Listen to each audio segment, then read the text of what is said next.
Hi, I'm Brianna. Hi, I'm Regina. Welcome to the Daughter Mama Charmarama.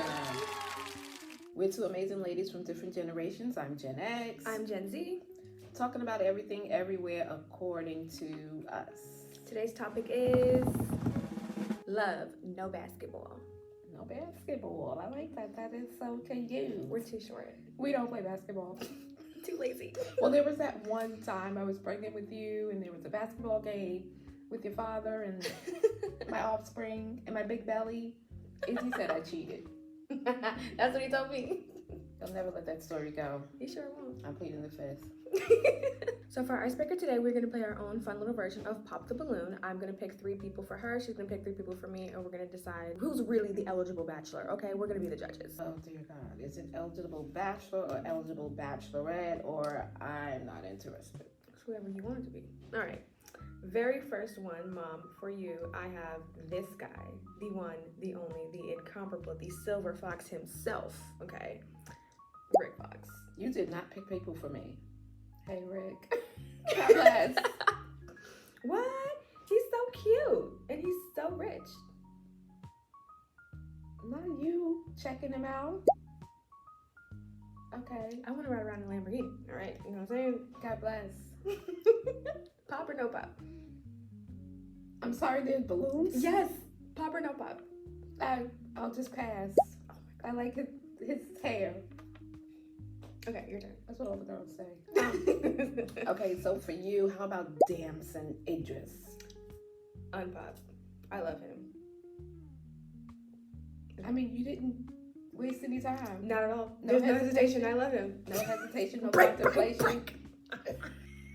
That's my guy. Never You gonna see live this? that down. Hit my line. Listen, no hateration, no holleration, okay? In the dancery, right? In the we're quotes. we're open-minded. JB, thank you. Okay. Thank you. For you, I have Hill Harper. What do you think about him? Hill Harper is a great guy. Rick is wonderful. God bless. Hill Harper's a great guy. I love what he's done with the mentoring program, and he is After the Sun, and he's written a book. He's an upstanding man. He's a cool dude. He's I wouldn't not mind my having him around. He's not my man. God bless. All right, so how about this one? Jarrell Jerome. Absolutely. Come on, because he exonerated He's 5. so... New York in the building. Don't that. play with us. Ate that. He ate that. Slay, no crumbs. I love him. We're besties. Okay. Yeah. And the whole actor, lesbian thing, you connect around that. I don't know how I would feel if I had to watch like a love scene or something. People are so strong. People are so strong. I swear I'd be screaming, crying, sliding down the wall, throwing up. I don't know how they do it. Have you like slid into the future with somebody that we don't know? Mom, we're getting married. Oh dear. Okay. Actually, no, I can't marry him. All right. Yeah. Let's slow down. I think I should take your balloon since you're not popping it. Everything is fine. I'm fine. You're fine. We're all fine. For you, my final suggestion. I'm afraid. I think you should be fine. Jaimin Hansu. Listen, I'm a star. Don't play with him. The motherland. God bless Africa. I love him so much. Pop or unpop? I'm not playing with anybody's balloons. God bless. He's a great guy. As far as I know, Follow he's the a rules. father, actor. He's like 6'2". Tall. Tall. He's very tall. Tall, dark, and mysterious. Tall. Cause dark. I mean, the Lord just kept pouring in. Bone structure, his cheekbones, perfect. Love him. Very talented dude too. Are you trying to give him to me, or are you keeping him for yourself? Mother, please. I'm trying to convince you. You know, I'm on your side for this. I'm gonna tell my therapist how my daughter is just bum rushing me over vagina. Good, because I'm telling my therapist all about you too. The war of the therapists. Mm-hmm. That should be an episode in the future. What do you think? How about Broderick Hunter? Oh, I love him. Do you? Do. Who don't you love? We'll never find out. Obviously. I love Roger Hunter. I've loved him for a long time. He made a cameo on, what was it, a Black Lady sketch show? I screamed, literally screamed. My roommates were so upset with me. I love him. He's so fun. He's so beautiful. He's so amazing. So in other words, no balloons pop. No balloons pop. Yeah, mine either, because I'm You not pick popping, good. I'm not keeping, I'm not doing anything with balloons. Right. All fun and games. You're right. Love no basketball.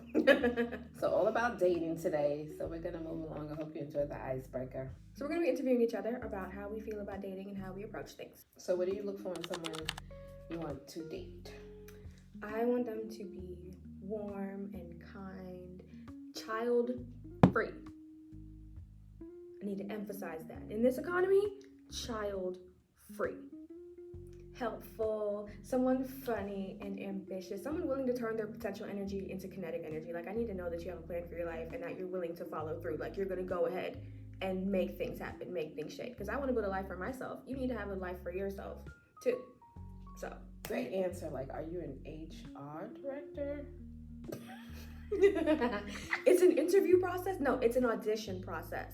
Okay, we're very strict about who we invite for a callback. And if you fail this initial audition, you will not be receiving a second chance.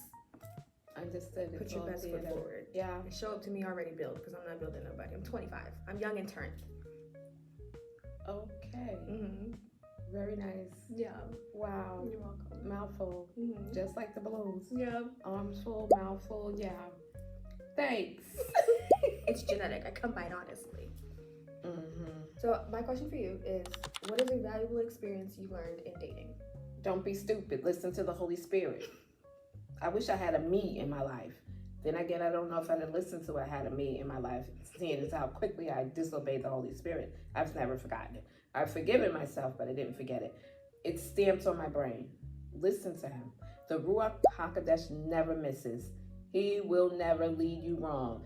If he tells you no, or you're going to be sorry, believe him. Believe him. Take the no. You will be sorry. Take the warning, because you will be sorry. Don't cross them, girls and guys. Yeah. Don't be stupid. That's the best advice you could ever give somebody. Or whatever you do. Thanks. Hard lesson, not easily learned. And every lesson doesn't have to be hard, core learned. And sometimes we can learn from other people's mistakes to save ourselves. Mm-hmm. So while they say experience is the best teacher, experience is not the only teacher. So everything doesn't have to come through your experience. It could be somebody's experience that'll be a warning for you. So yeah.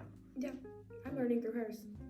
I can save you time, energy, and probably decades. What are your non-negotiables? I'm someone who is a believer. You must be a Sky Daddy stan, okay? Yes, maybe not full Bible thumper, Jesus freak, there's a limit, but must have a good relationship with God. Must be kind, that is very important. Patient, because I am not the most patient. God's not done with me yet. He's still working on me, right? So that's important. Emotionally intelligent. I am extremely emotionally intelligent. So I need somebody who's like on that level, and good communicator. I'm a great communicator. All I do is communicate all day long. So that's important. So I heard professional yapper. Mm-hmm. Yes. Yes. I am the yapper empress final boss, all right? I'm a chatterbox queen. So he needs to compliment that, or at least be okay with it and patient with it. That's fine. You like to get what you want to say out. Mm-hmm. As long as you're appropriate with it. Mm-hmm. He's still working on you. Mm-hmm. God's still working on me. We're a work in progress. Potter and Potter's wheel thing. Yeah. The iron is still being sharpened by the other iron, and so on and so forth. Like they said in the Deuteronomy dreams and Psalms, Isaiah. Okay, got it. So we got standards and non-negotiables going. I think everybody should jot down in their phone or wherever you keep your notes, journal, whatever it is, what your non-negotiables are. Mm-hmm. It's just like if somebody opening a business will have core values and like a whole ethical statement.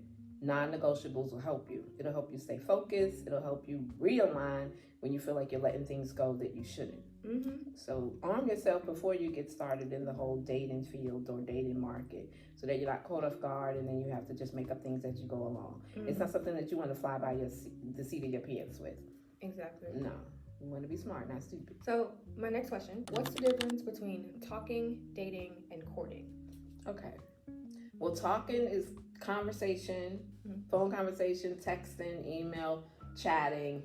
It's everything that you do to kind of warm up to each other, get to know one another, and decide if you're going to spend any real face-to-face time. Literally, the talking stage is where you decide if you're going to take it further, coffee shop further, dinner further, face to face and whatever access you're going to give to somebody. Mhm. It shouldn't be underestimated, because you could tell right away from checking somebody's socials during the talking phase and also listening to their conversations. You know, what are their standards? What are their non-negotiables? You don't spill everything right away in the talking stage, but you don't show up as an imposter or with your representative with an intention to lie and deceive. Mm-hmm. You know, you don't bear your entire soul, you know, either, but you're honest and you're transparent. And I think if we do the talking stage before we rush to just spend time with one another and engage in that way, we could weed out a whole lot of people that are just not a good fit, just not a good match.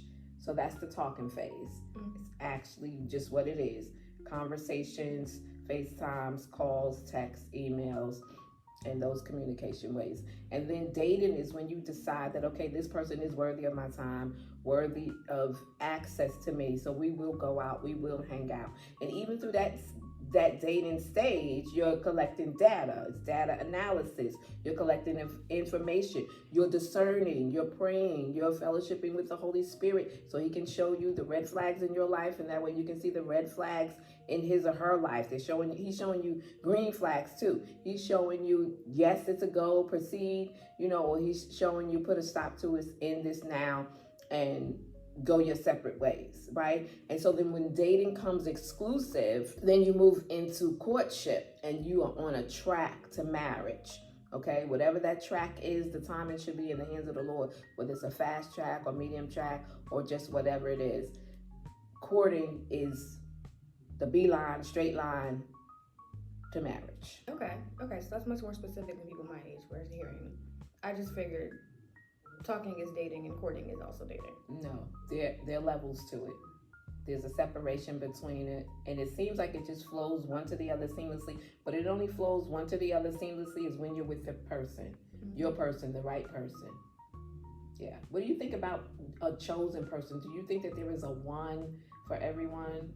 Yeah, I think there's a lid for every pot. I think God made us in pairs for a reason. I'm sure that my person is somewhere out there. Yeah, me too. I don't have a scarcity mindset. I believe there's somebody for everybody who wants love and marriage. Mm-hmm.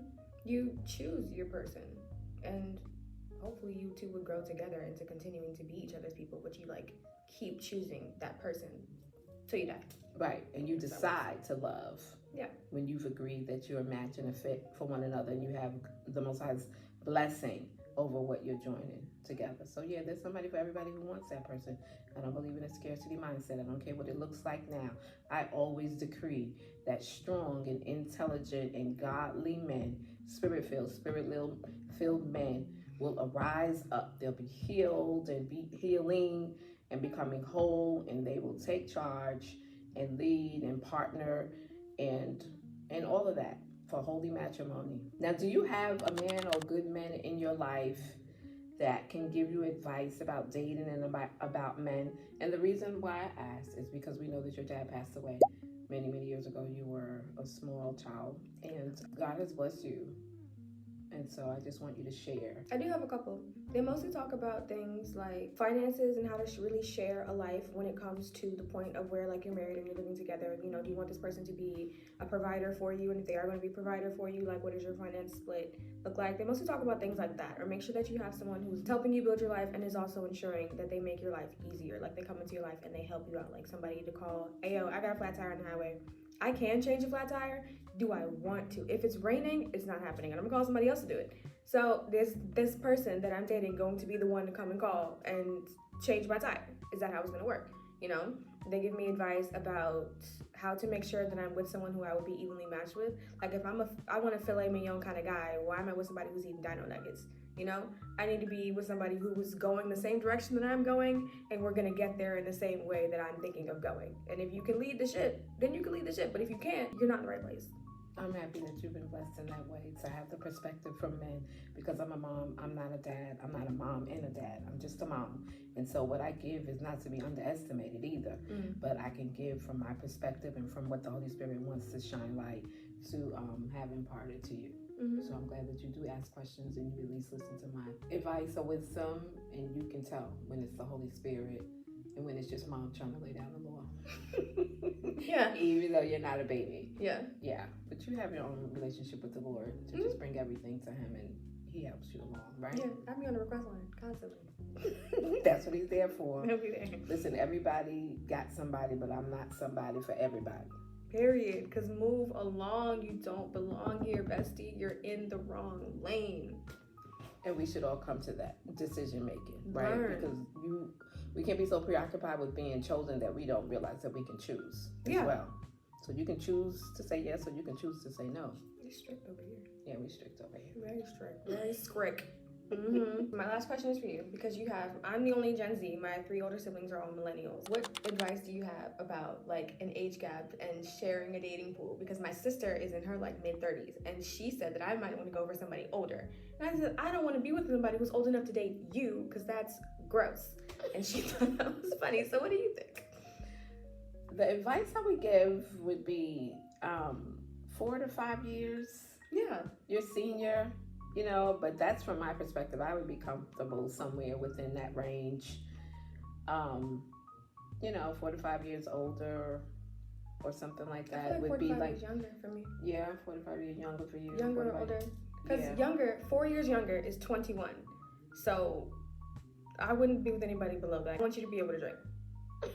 Not that I'm like a lush. I'm not an alcoholic, mom. Do say. Like, if it's a margarita Monday, you gotta be able to do something, or you can go. So, and I feel like past 5 years is a whole different area of life, because I'm in my 20s. I'm in the whole decade I get to learn how to be an adult and set myself up for success in the future. And whereas in your 30s, you might be a bit more established, having had the 12 years of adulthood to already sort of know what you want and where you're going, that kind of thing. So past that, you're probably a bit more stable, or definitely have more life experience than I do. And I don't know how we're gonna bridge that gap. I think it's just really big. I think it gets kind of complicated. So past 5 years, I think is too much. So 4 under, 5 over for me. I started to say like I have a max, but I don't want to have a max. But I do not want to go, like younger than me. Maybe a year or two younger. I don't know. What? So I'm on the fence about having someone younger than me, and I'm on the fence about having a max at 5. Like, I don't know. There's so many variables to consider. What kind of health are they in? Where are they in the ministry? It's just so many things to consider. So, but I would suggest to people like Gen Z and millennials, my children, keep it between the 4 and the 5 if you can. But I'm not going to stop where you accept and receive and decide about love. And I would just pray that, we're all led by the Ruach HaKodesh. Yeah? Yeah. That's good. That's good. So listen, we've gone over our time because we've had a great time, and we hope that you have as well with our chatter and banter here on Daughter Mama Charmarama. We can't always be like, oh, that generation, this generation. We have to figure out how to move around and move together in unity between the generations. Yeah. So I think my life would be worse if you were a millennial. You would have had me at like 17. Like, yeah. Yeah. It's good that there's a gap between us. Me too. Yeah, I agree. Okay. Yeah. So before we go, we want to shout out a small business owner that we recently came into contact with. We love her. We're actually wearing her bracelets.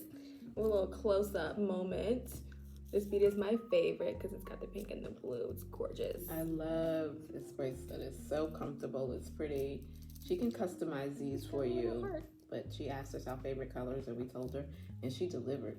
She's amazing. Her name is Samaria. I'm going to put all her information in the description box, so go ahead and check her out on IG.